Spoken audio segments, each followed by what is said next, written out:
برنامه ایدانه پرواز آرزوها.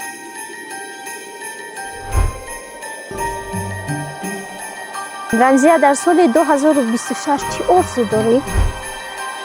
آرزوی من؟ لیکن دوام شما میگویم بگذار بیننده تلویزیون سیاسی و هنرهای مردمی خودش پیگیری کند برنامه‌های ما را.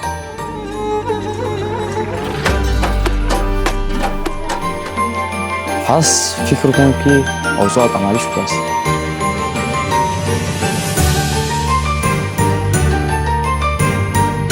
از سراینده دوست داشتم چکره چکیدن گیره زلفاش خمیدن گیره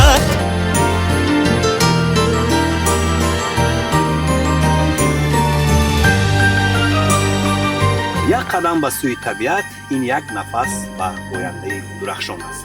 پس دوستداری سیاحت و تلویزیون سیاحی و هنرهای مردمی